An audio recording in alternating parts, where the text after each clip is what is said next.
요한복음 3장 1절부터 우리 11절까지 읽겠습니다.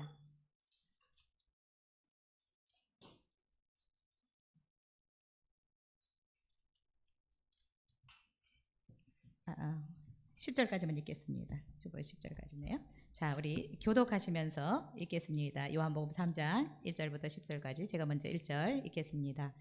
그런데 바리새인 중에 니고데모라 하는 사람이 있으니 유대인의 지도자라.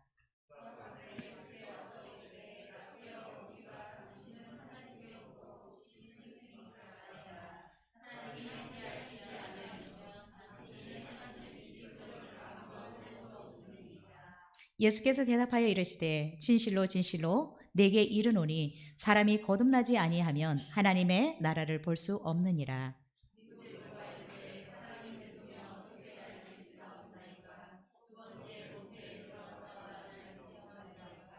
예수께서 대답하시되 진실로 진실로 내게 이르노니 사람이 물과 성령으로 나지 아니하면 하나님의 나라에 들어갈 수 없느니라. 내가 내게 거듭나야 하겠다 하는 말을 놀랍게 여기지 말라.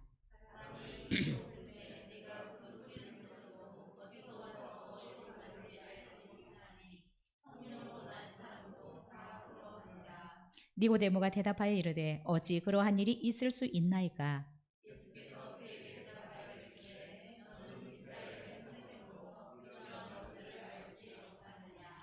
아멘. 네, 오늘 이기는 자가 되려면 21번째 겸손에 대해서 함께 나누겠습니다. 여러분, 프랑스의 제9대 대통령이 포항가리라는 분이었습니다. 이 포항가리 대통령이 솔버 대학에서 공부할 때 그의 스승이었던 라비스 박사의 교육 50주년 기념식을 했습니다. 자기의 은사 라비스 박사를 축하하기 위해서 기념식에 참석을 했습니다. 라비스 박사는 자신을 축하하기 위해서 온 사람들의 답사를 하기 위해서 단상에 올라섰습니다. 그런데 갑자기 이 라비스 박사가 객석으로 막 뛰어가는 것이었습니다. 자신의 제자였지만 한 나라의 대통령인 포항가리가 지금 내빈석도 아닌 학생석의 맨 뒷자리에 앉아 있는 것입니다. 이 라비스 박사가 자기의 어떤 50주년을 기념하는 날이지만 대통령이 맨 뒷자리에 앉아 있으니까 그 대통령을 강단으로 모셔 오려고 올라가시자고 이야기를 했습니다. 그런데 이 라비스 박사의 말을 듣고 대통령이 이렇게 이야기를 했다고 합니다. 선생님, 저는 선생님의 제자입니다. 저는 대통령의 자격으로 여기에 참석한 것이 아니라 제자로서 선생님을 축하하려고 온 것입니다. 오늘의 주인공은 선생님이십니다. 라고 대답했다고 합니다. 그래서 이 라비스 박사는 대통령을 단상으로 모시지 못하고 올라오셔서 이렇게 이야기를 했다고 합니다. 저렇게 훌륭하고 겸손하신 대통령이 나의 제자라니 꿈만 같습니다. 우리에게 이런 대통령을 우리나라가 이런 대통령을 모셨으니까 더욱 부강해질 것입니다. 라고 대답했다고 합니다.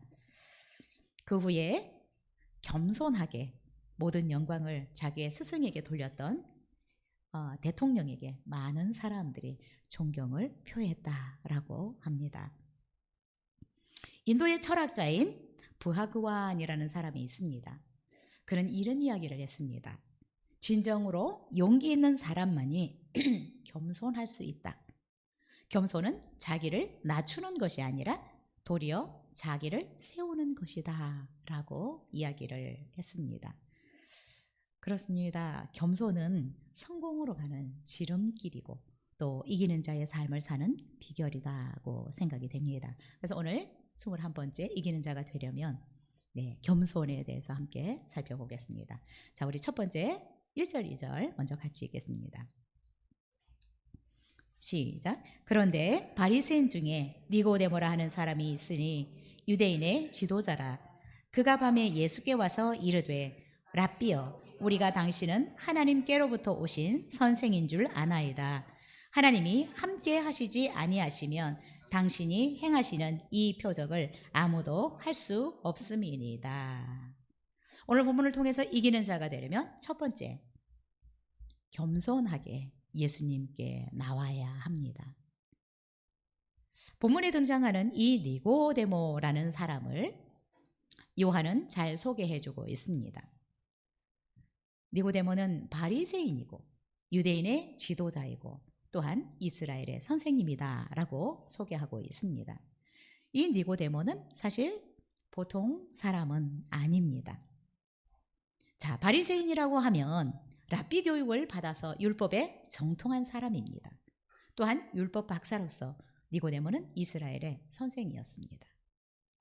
또한 니고데모는 유대인의 지도자라고 얘기를 하는데 개역 한글에서는 유대인의 관원이라고 얘기하고 있습니다. 지도자, 관원. 네, 이 헬라어로는 아르콘이라는 단어를 쓰는데 이 아르콘은 통치자, 왕을 지칭할 때 아르콘이라는 단어를 씁니다. 니고데모는 유대인의 지도자라고 하는데 네, 사내들인 공회원이었습니다. 사내들인 공회는 예루살렘에 있었는데 70여 명으로 구성이 되었습니다. 이 사내들인 공회는 네, 대제사장을 비롯해서 바리새인과 사두개인 거의 70명으로 구성이 되었는데 우리나라로 얘기를 하면 국회의원과 같은 네, 그런 사람입니다. 이 사내들인 공회는 그래서 최고의 의결기구이자 또한 집행기관이었습니다. 이 로마의 지배를 받고 있는 예수님 당시에 국가의 어떤 내무 행정은 실제적으로 이 사내들인 공회에 의해서 이루어졌습니다. 이렇게 볼 때 우리가 살펴보는 이 니고데모라는 사람은 유대 사회에서 가장 강력한 권세를 가진 사람 중에 한 사람이다라고 볼 수 있습니다. 또한 우리가 생각하는 지위, 돈, 권력, 명망을 모두 가진 사람이었다라고 볼 수 있습니다. 어쩌면 니고데모는 전혀 불편이나 고민이 없이 살아갈 수 있는 사람처럼 보입니다. 그런 그가 밤에 예수님을 찾아왔다라고 성경은 이야기하고 있습니다. 2절을 다시 한번 읽을까요? 시작. 그가 밤에 예수께 와서 이르되 랍비여 우리가 당신은 하나님께로부터 오신 선생인 줄 아나이다. 하나님이 함께 하시지 아니하시면 당신이 행하시는 이 표적을 아무도 할 수 없음이니이다. 네, 당시 니고데모는 사내들인 공회원으로서 권세도 있고 사실 돈도 있었을 것이고 명망도 있는 사람이었습니다. 그런데 예수님은 어떤 사람이었느냐? 사내들인 공회원들이 볼 때는 예수님이 그냥 이단자처럼 보였습니다. 그래서 이 사내들인 공회는 예수님을 굉장히 이렇게 경원시했습니다. 그래서 니고데모가 지금 사내들인 공회원으로서 예수님을 찾아온 이것은 어쩌면 그 사내들인 공회의 원칙을 어기고 찾아온 것일 수도 있습니다. 그래서 예수님을 찾아오는 것은 어쩌면 쉬운 결정은 아니었을 것입니다. 또 자신의 어떤 이 신분이 노출이 되면 사내들인 공회로부터 퇴출을 당할 수도 있고 불이익을 당할 수도 있는 것입니다. 자, 그런 이유 때문에 니고데모가 낮이 아닌 밤에 예수님을 찾아왔는지도 모르겠습니다. 자, 그런데 어쩌면 니고데모는 더 지혜로운 사람이라서 낮이 아닌 밤에 찾아왔을 수도 있다라고 생각이 됩니다. 왜냐하면 낮에는 수많은 무리들이 예수님을 따르기 때문에 예수님과 독대해서 이야기할 수 있는 시간을 그런 여유, 틈을 내기가 어려웠을 것입니다. 그래서 니고데모는 오히려 밤 시간을 이용해서 예수님께 찾아왔는지도 모르겠습니다. 자, 어쨌든 당시에 최고의 권위와 권세와 명망이 있던 사람이 사내들인 공회원들이 이단시하는 예수님을 찾아왔다라고 하는 것은 겸손할 뿐만 아니라 굉장히 용기 있는 사람이라고 생각이 됩니다. 아까 인도 철학자 부하그완이 얘기했던 것처럼 정말 진정한 겸손한 사람만이 용기 있게 행동할 수 있는 것 같습니다. 자, 사람들은 나보다 조금 못하다라고 생각하거나 다른 사람들이 인정하지 않는 사람들을 찾아가는 것을 그렇게 달가워하지 않습니다. 우리가 잘 아는 나만이라는 장군이 있습니다. 그죠? 열왕기 5장에 보면 이 나만 장군이 문둥병이 들어서 엘리사 선지자에게 치료를 받기 위해서 이스라엘에 옵니다. 물론 뭐 이렇게 선물을 바리바리 싸서 옵니다. 그런데 장군이라는 어떤 이런 타이틀을 가지고 살았기 때문에 당연히 이스라엘의 선지자 엘리사가 자기에게 나와서 정중하게 맞으면서 인사를 하고 극진히 모시고 들어가서 자기의 환부에 대고 기도를 해줄 줄 알았는데 아닌 것입니다. 나와 보지도 않고 사람을 보내서 저 요단강에 가서 7번 물에 씻으라고 이 얘기만 하는 것입니다. 지체 높은 자기를 몰라주는 이 나아만은 굉장히 불쾌했습니다. 그래서 속된 말로 꼬라지가 난 거죠. 그래서 자기 나라로 다시 돌아가고 싶어 하는 것입니다. 이것이 사람의 모습입니다. 이 세상 사람들의 모습입니다. 내가 뭔가 조금 있다라고 하면 그런 대접을 받기를 원하는 것입니다. 자, 그런데 그렇게 권위가 있고 권세가 있고 모든 것을 다 갖춘 니고데모가 당시에 사내들인 공회도 인정하지 않던 그 예수님을 찾아온다라고 하는 것은 엄청난 겸손입니다. 근데 진정으로 이기는 자는 이런 겸손함을 갖춰야 합니다. 무엇보다도 진정으로 겸손한 자들은 예수님 앞에 나와야 된다라고 저는 생각이 됩니다. 세상에 많은 사람들이 내 학벌 때문에 교만해져서 내가 가진 것이 너무 커서 예수님 앞에 나오지 못하고 살아가는 사람들이 너무 많습니다. 그래서 어쩌면 그것은 축복이 아닐 수도 있다라는 생각이 됩니다. 내가 너무 많이 가져서, 내가 너무 많이 배워서 예수님께 배우러 나올 수도 없고 예수님께 도움을 요청할 수도 없는, 여러분은 우리가 그런 사람들을 부러워하지 않았으면 좋겠습니다. 예수님 앞에 겸손하게 나올 수 있는 자가 진정으로 이기는 자의 삶을 살아갈 수 있습니다. 자, 최고의 학문을 공부하고 최고의 권력을 가졌던, 누구도 부럽지 않았던 이 니고데모가 왜 위험을 무릅쓰고 자기의 체면도 감수하고 예수님을 찾아왔을까요? 여러분, 우리가 모든 것을 다 가진 것 같아도 우리가 살아가다 보면 내 힘으로 풀 수 없는 일들이 분명히 있습니다. 그런데 그런 문제를 가지고 살아가면서도 하나님 앞에, 예수님 앞에 나오지 못하는 사람들이 있습니다. 여러분, 이기는 자가 정말 여러분이 이기는 자의 삶을 살아가기를 원한다면 겸손하게 어떤 문제든지 두려워하지 마시고 그분에게 가지고 나올 수 있는 자들이 되었으면 좋겠습니다. 진정으로 예수님을 인정하는 자만이, 니고데모처럼 인정하는 자만이 겸손하게 그분에게 나올 수 있습니다.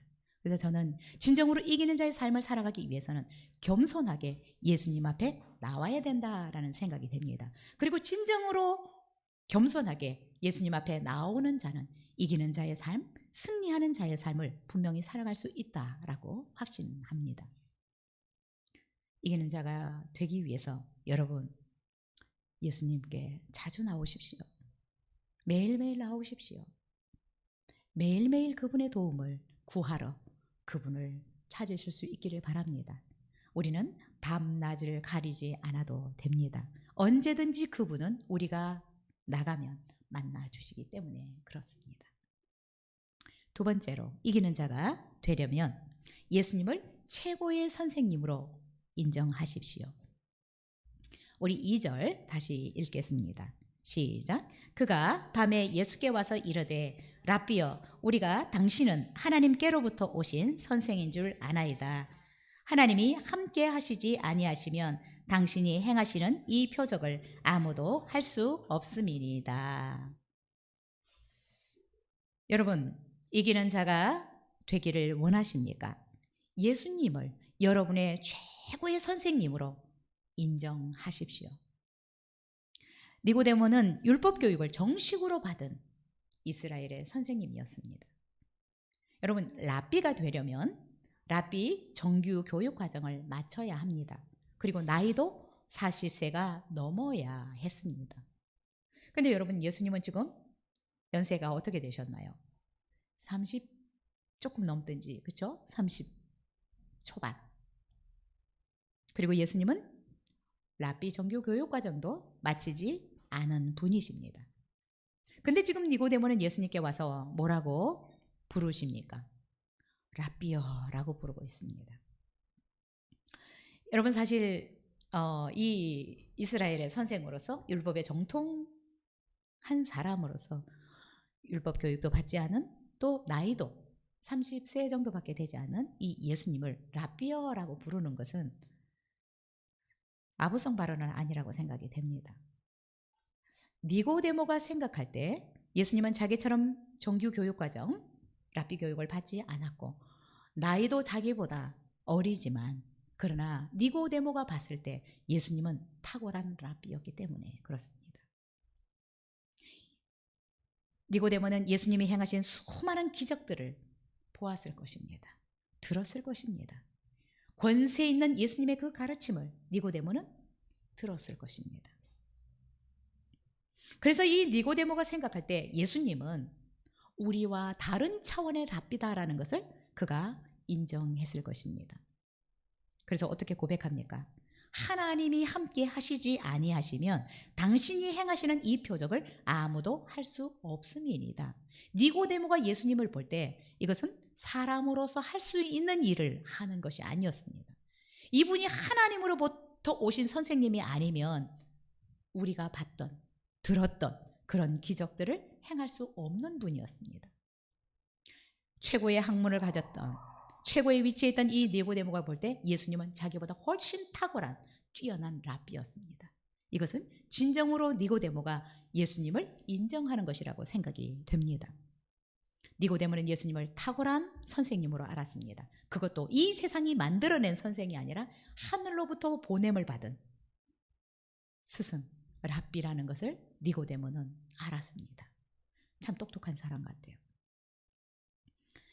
당시에 예수님을 이렇게 알아차린 사람은 별로 없습니다. 니고데모는 예수님이 행하신 이 표적은 자기처럼 교육을 통해서 만들어진 사람들은 행할 수 없는 것이라고 알았기 때문에 예수님 앞에 나와서 그렇게 젊은 예수님에게 랍비여, 당신은 하나님께로부터 오신 분이십니다 라고 고백하고 있는 것입니다. 여러분은 예수님을 어떻게 고백하고 있습니까? 여러분도 이 니고데모처럼 예수님은 여러분을 지도할 수 있는 가장 탁월한 랍비로, 선생님으로 인정하십니까? 그런 분으로 여러분 믿으십니까? 여러분이 정말 이 니고데모처럼 분명한 예수님에 대한 이런 고백이 없다면, 예수님이 어떤 수준의 스승이라는 것을 모른다면 여러분은 어떤 문제든지 이분께 가지고 나오지 않을 것입니다. 그러나 니고데모가 이렇게 올 수 있었던 것은 자신이 풀 수 없는 문제까지 풀 수 있는 탁월한 랍비, 스승이라고 인정했기 때문입니다. 뿐만 아니라 자기가 그토록 고민하고 있는 문제를 하늘로부터 온 이 랍비에게 가면 해결받을 수 있다라는 확신을 가지고 예수님께 나왔을 것입니다. 여러분은 스스로 해결할 수 없는 문제들, 또한 한계에 부딪혔을 때 여러분은 누구를 찾아가십니까? 이것을 보면 내가 누구를 나의 멘토로, 나의 지도자로, 나의 탁월한 랍비로 인정하는지를 알 수 있습니다. 근데 여러분, 예수님을 믿는다고 하는 분들이 예수님 앞에 찾아오지 않는 사람들이 많이 있습니다. 그분에게 조언을 구하지 않고, 그분에게 도움을 요청하지 않고, 또한 그분에게 탁월한 레슨을 받으려고 하지 않는 사람들이 많이 있다라는 것입니다. 심지어는 예수님을 믿는다고 하는 사람들, 교회를 다닌다고 하는 분들이 어떤 갈등이 있거나 문제가 있으면 점을 보러 간다는 사람들도 많이 있다는 것을 들었습니다. 그들은 점장이를 그들의 조언자로, 그들의 스승으로 알기 때문이라고 생각이 됩니다. 여러분은 예수님을 어떤 분으로 인식하고 신앙생활을 하고 있습니까? 니고데모는 탁월한 랍비라는 것으로 알고 자기의 고민을 해결하기 위해서 예수님을 찾아왔습니다. 이기는 자가 되려면 예수님께로부터 오신, 하나님께로부터 오신 이 예수님을 여러분의 탁월한 스승으로, 랍비로 모시고 살아가야 된다라고 생각이 됩니다. 여러분, 탁월한 예수님의 조언과 레슨을 받게 된다면 우리는 탁월한 삶을 살아가게 될 것이고, 승리의 삶을 살아가게 될 것이고, 이기는 자의 삶을 살아갈 수 있을 것이라고 믿습니다. 여러분, 우리가 이 세상의 어떤 학위로 세상을 굉장히 승리하면서 성공하면서 잘 살아갈 것 같은데 그렇지 않습니다. 모세를 보십시오. 모세는 애굽에서 40년 동안 왕궁에서 살았습니다. 최고의 학문을 공부했습니다. 그렇지만 그가 왕궁에서 배웠던, 세상에서 배웠던 그런 학문을 가지고 이스라엘의 최고의 지도자가 될 수 있었던 것은 아닙니다. 그가 하나님을 절대적으로 신뢰하고 그분의 지도와 그분의 조언을 잘 따라서 살아갔을 때 그는 탁월한 이스라엘의 지도자로 세움받고 쓰임받을 수 있었습니다. 저와 여러분들도 정말 그 예수님의 탁월함을 인정하고 탁월한 랍비라는 것을 우리가 인정하고 그분께 늘 배우기를 원한다면, 그분께 조언을 구하고 살아간다면, 그분에게 타고난 레슨을 받고 살아간다면 우리는 분명하게 이기는 자의 삶을 살아갈 수 있을 것이라고 믿습니다. 그런데 많은 그리스도인들이 너무 아쉽고 또 슬프게 이분을, 예수 그리스도를 탁월한 스승으로, 랍비로 모시지 않고 살아가고 있다라는 것입니다. 자꾸 세상의 귀를 기울입니다. 인터넷을 찾습니다. 그분에게 가지고 나오지 않습니다. 그것은 무엇을 의미할까요? 인정하지 않는다라는 것입니다. 나의 탁월한 지도자로, 나의 탁월한 랍비로 인정하지 않는다라는 것입니다. 여러분은 누구를 여러분의 인생을 가이드해 줄 선생으로 모시고 살아가고 있습니까? 저는 우리 성도님들이 제가 니고데모처럼 예수님을 가장 탁월한 하늘로부터 보냄을 받은 랍비라는 것을 인식하고 인정하고 그분에게 나와서 탁월한 조언과 레슨을 받을 수 있었으면 좋겠습니다. 이렇게 된다면 우리 모두가 이기는 자의 삶, 풍성한 자의 삶을 살아갈 수 있을 것이라고 믿습니다. 여러분, 바쁘다라는 말을 여러분 좀 빼시고 탁월하신 그분께 레슨 받는 시간을 꼭 가지실 수 있기를 바랍니다. 조언을 구하는 시간을 꼭 가질 수 있기를 바랍니다.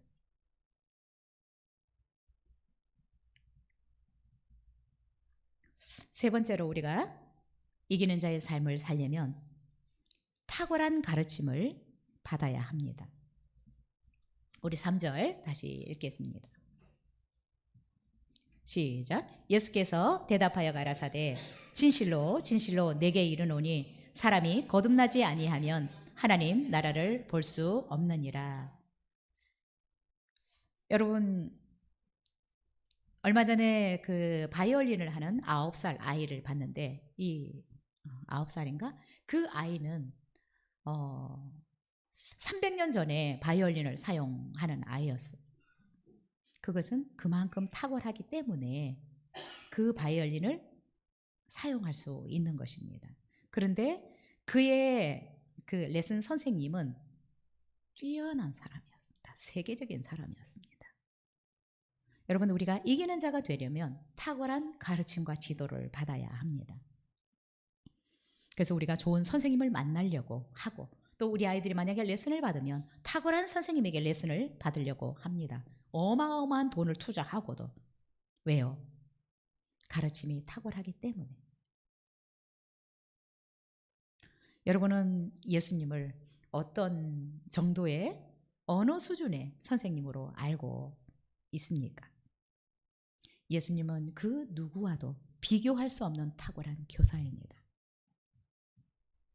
예수님처럼 분명하게 가르친 사람이 없습니다. 예수님처럼 확신 있게 가르치는 분이 없습니다. 예수님처럼 수준 높은 교육을 한 분도 없습니다. 여러분 산상수훈을 보십시오. 이런 가르침을 누구에게서 받을 수 있습니까?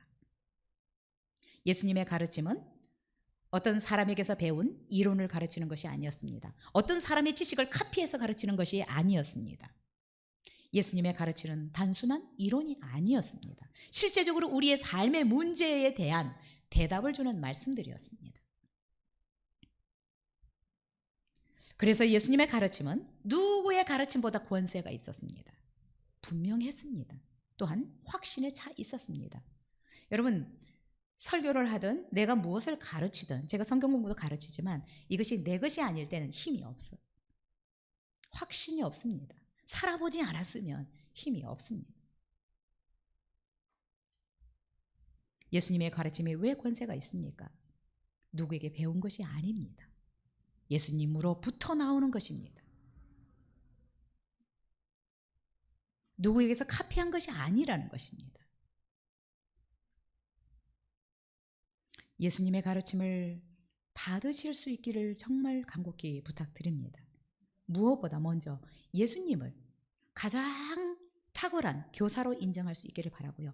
그분께 탁월한 레슨을 받기를, 조언을 받기를 여러분이 사모할 수 있기를 바랍니다. 그렇게 된다면 우리들은 삶이 달라질 것이라고 믿습니다. 우리 3절을 다시 읽겠습니다.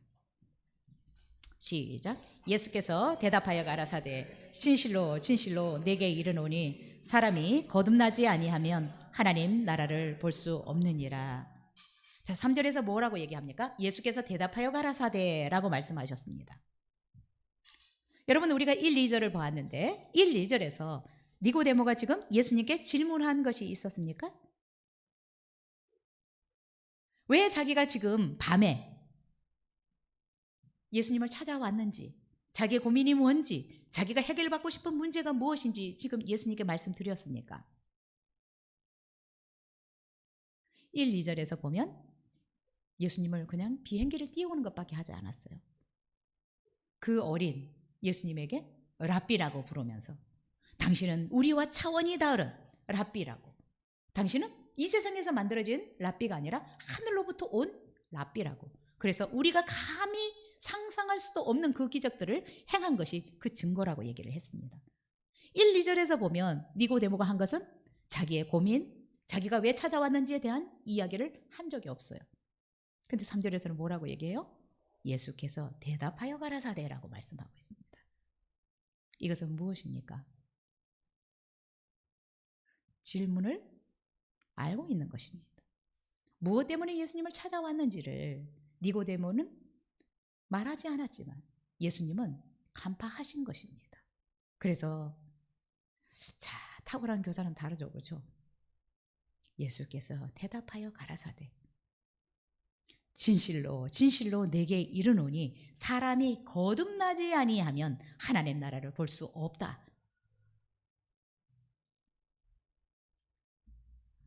니고데모가 위험과 오해와 불이익을 감수하고 예수님을 찾아온 이유, 그의 고민의 핵심을 예수님은 이미 간파하고 계셨습니다. 니고데모가 그 밤에 찾아올 수밖에 없었던, 니고데모가 그렇게 고민했던 문제가 무엇인지를 예수님은 이미 알고 계셨던 것입니다.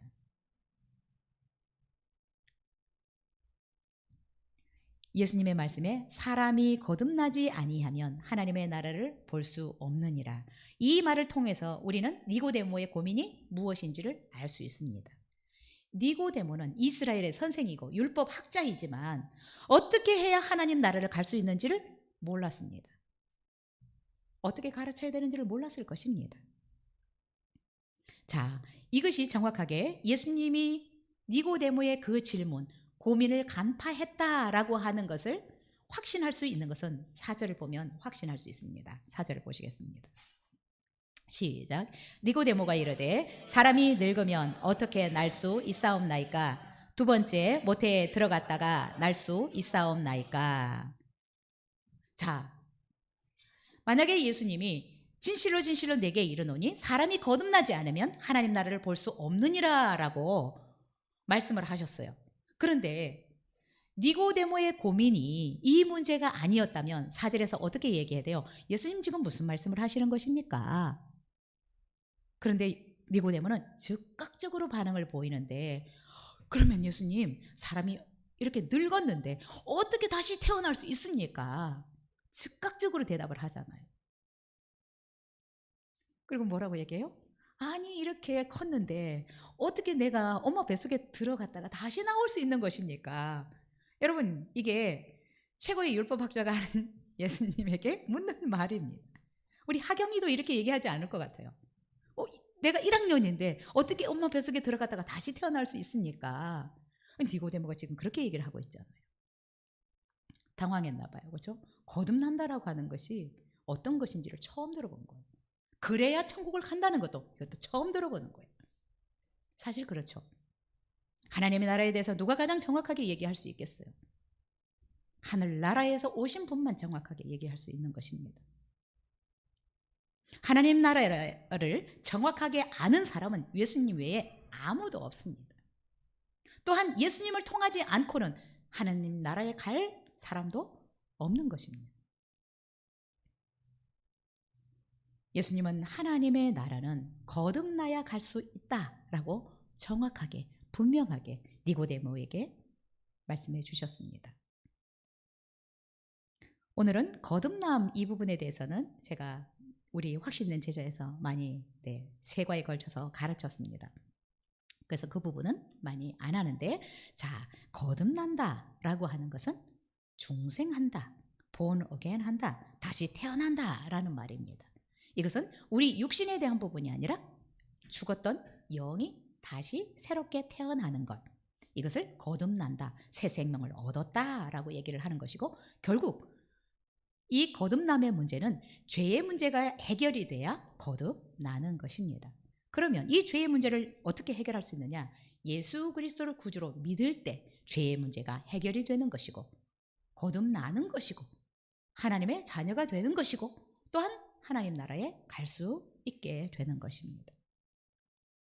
근데 여러분, 우리가 거듭난다라고 하는 것은 그냥 거듭나면 예수님을 믿고 죄사함을 받고 하나님의 자녀가 되고 그러면 천국에 가는 것, 이거로만 연결시키지 마십시오. 그거는 가장 중요한 부분입니다. 여러분, 인간이 이 세상에 태어나서 가장 중요한 것은 거듭나는 것입니다. 다른 말로 하나님의 자녀가 되는 것입니다. 죄의 문제를 해결하는 것입니다. 인간에게 있어서 가장 원초적이고 가장 중요한 문제가 뭐냐? 죄의 해결 문제입니다. 죄의 해결이 돼야 죽음의 문제가 해결되는 것입니다. 그래서 이 세상에 태어난 사람은 가장 중요한 문제가 거듭나는 것입니다. 죄의 문제를 해결받는 것입니다.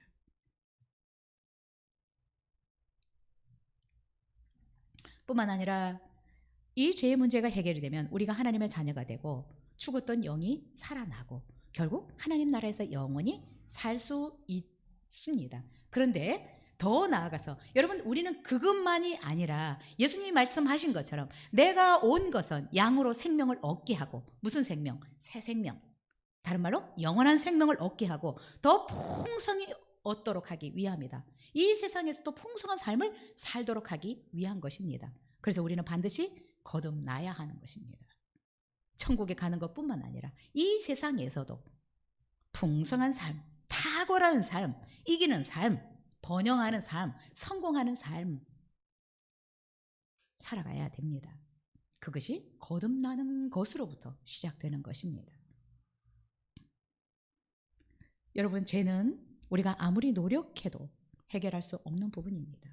이 죽음의 문제는 우리 힘으로 해결할 수 있는 부분이 아닙니다. 물과 성령으로 거듭나야 죄의 문제가 해결해야 영이 살아나야 해결받을 수 있는 부분입니다. 여러분, 죄가 해결되지 않으면 하나님의 나라에 들어갈 수 없습니다. 뿐만 아니라 이 죄가 해결되지 않으면 죽음을 자신 있게 맞을 수 없습니다. 우리가 잘 아는 이병철 회장님, 모든 것을 다 가졌던 이분이 죽음을 앞두고 심각하게 고민했던 24가지 질문이 있었습니다. 이분은 24가지 질문을 신부에게 답을 해달라고 보냈습니다.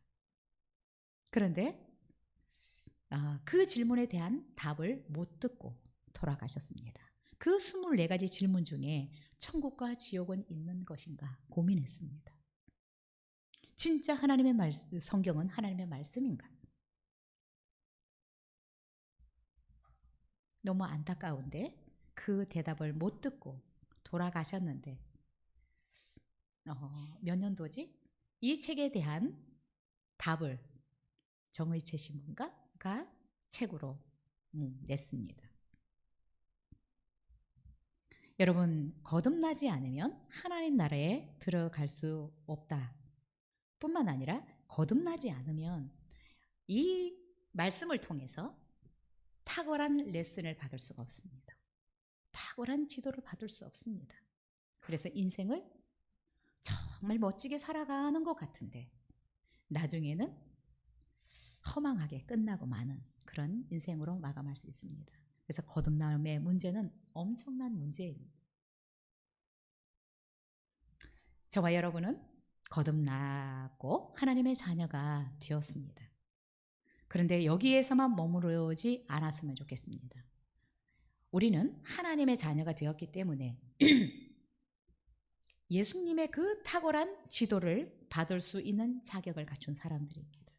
근데 여러분, 왜 이 하나님의 말씀을 통해서 여러분이 자꾸 지도를 받으려고 하지 않습니까? 왜 탁월한 이 조언, 그 탁월한 레슨을 여러분이 사모하지 않습니까? 지금도 내 힘으로 뭔가를 하려고만 하고 왜 그분에게 나가서 배우려고 하지 않습니까? 우리 성도님들 너무 바쁘게 살지 마시고 이 시간을 내셔야 합니다. 동분서주, 고군분투 좋습니다. 그러나 여러분, 여러분의 능력의 한계 내에서 갇혀 살지 않으려면 그분께 나와서 레슨을 잘 받으셔야 됩니다. 이 시간을 내셔야 돼요. 여러분 10시간 일할 거 1시간 줄여서 1시간을 기도하면서 레슨을 받아보십시오. 여러분의 삶이 어떨까? 아니면 매일 30분씩이라도 그분 앞에 나가서 여쭤보십시오.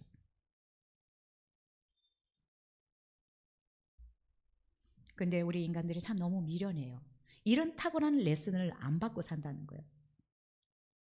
그러나 자, 그렇게 되면 그냥 내 능력의 한계 그만큼만 내가 10시간 일하면 10시간 일한 것만큼만 살아요. 탁월한 레슨이 있으면 탁월한 삶을 살아낼 수 있습니다. 그래서 왜 비싼 과외를 받습니까? 왜 그렇게 비싼 레슨을 받아요? 그만큼 탁월한 사람이 되기 위해서입니다. 저는 정말 우리 성도님들이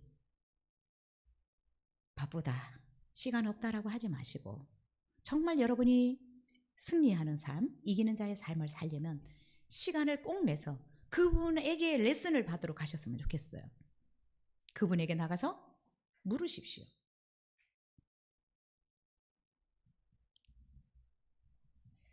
거듭난 사람은 하나님의 말씀을 통해서 탁월한 지도를 받을 수 있습니다. 그렇다면 풍성한 삶을 살아갈 수 있을 것이라고 믿습니다. 저는 우리 성도님들이 가장 잘 배워야 될 것이 말씀을 읽고 묵상하고 말씀대로 살아가는 것. 두 번째 배워야 될 것은 기도하는 것입니다. 기도하지 않으면 일이 일어나지 않습니다. 세 번째는 아직도 거듭나지 못한 사람들을 위해서 예수님을 전하는 것. 이 세 가지만 잘하면 여러분의 인생은 하나님이 책임질 것이라고 믿습니다.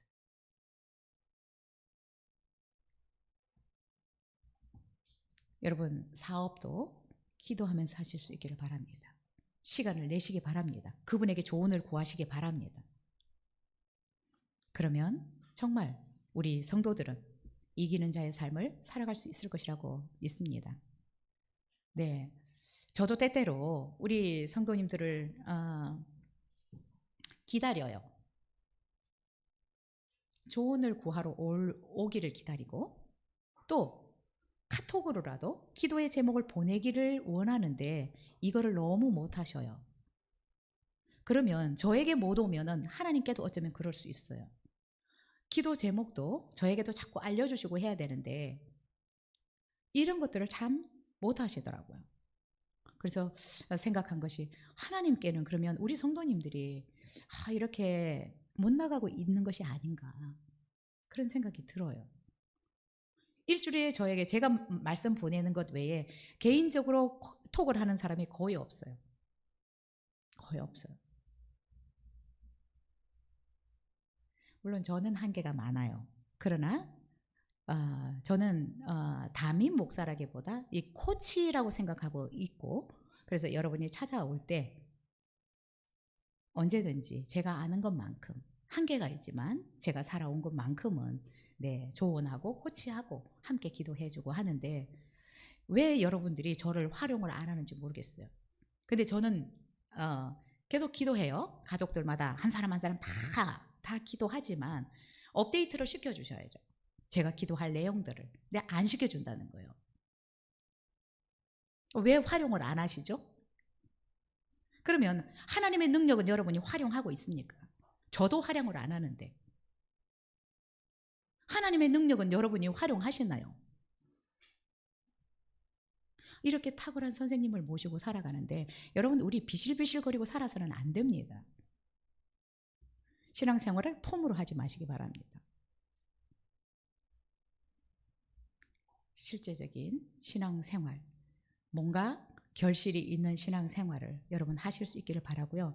여러분 우리가 아무리 왔다 갔다 폼만 잡고 다녀도 이거는 능력이 없어요.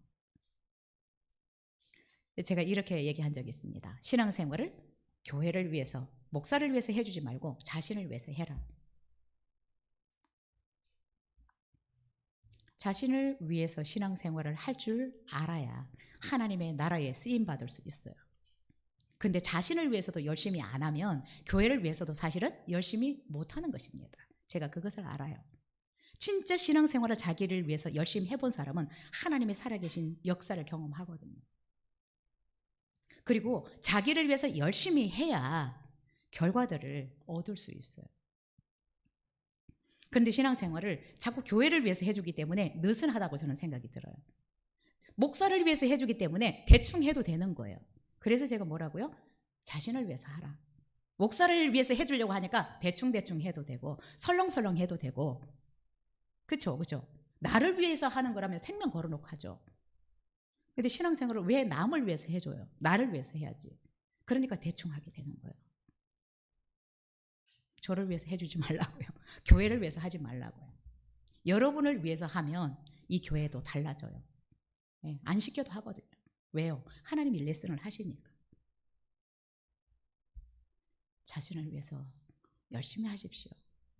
네. 교회를 위해서 하려고 하면 자꾸 이해타산, 뭔가 계산, 그래서 설렁설렁 해도 된다고 신앙생활을 저는 자신을 위해서 하라고 하고 싶어요. 네. 저를 위해서 하지 마시고 교회를 위해서 하지 마시고 여러분을 위해서, 여러분의 가정을 위해서, 여러분 사업을 위해서 최선을 다해서 하셔야 됩니다. 그럴 때 역사가 일어나는 것입니다.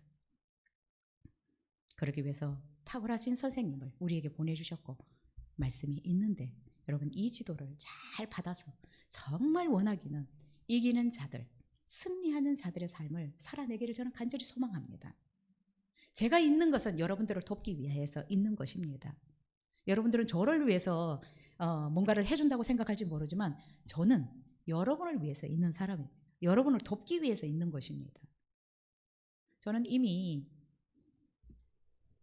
은퇴를 했다라고 생각하고 있습니다. 은퇴를 했어요. 제 뭔가 제 이익을 위해서 한다고 생각하지 않습니다. 내가 그동안 살아왔던 이것들을 가르쳐주고 싶은 것입니다. 내가 해봤더니 되는 부분을 여러분 코치해주고 싶은 것입니다. 찾아오십시오. 저는 한계가 있지만 하나님을 날마다 여러분 찾아가십시오. 말씀 앞에 앉으십시오. 그러면 하나님께서 정말 탁월한 레슨을 해주실 것이라고 믿습니다. 여러분 자신을 위해서 최선을 다해서 신앙생활 할 수 있기를 바랍니다. 저는 제가 알아서 할게요. 저를 위해서는 제가 알아서 신앙생활 할 거니까 저도 신앙생활 하는 거잖아요. 그렇죠? 그러나 여러분들을 도우려고 제가 있습니다. 그래서 하나님이 보내셨어요. 그러니까 활용하시고 무엇보다 하나님의 능력을 여러분이 활용하시기 바랍니다. 믿음을 통해서, 말씀을 통해서, 기도를 통해서. 그러면 정말 우리의 삶은 탁월해지리라고 생각이 들고, 여러분 우리가 이렇게 탁월한 선생님을 모시고 지지부진한 삶을 살아간다고 하면 부끄러운 일이라고 저는 생각이 됩니다. 정신 바짝 차리고 이기는 자의 삶을 살아낼 수 있기를 바라고요. 여러분에게 탁월한 선생님이 있습니다. 날마다 시간 줄여서 여러분 레슨 받으러 가십시오. 기도하십시오. 그러면 정말 여러분의 삶에 놀라운 일들이 일어날 것입니다. 그분에게 레슨을 받으러 가신 분들은 저는 겸손한 사람이라고 생각합니다. 저는 능력에 한계가 있습니다. 저 좀 도와주십시오. 그런 분을 하나님은 절대로 오지 말라고 하지 않을 것입니다. 우리 한번 기도하겠습니다.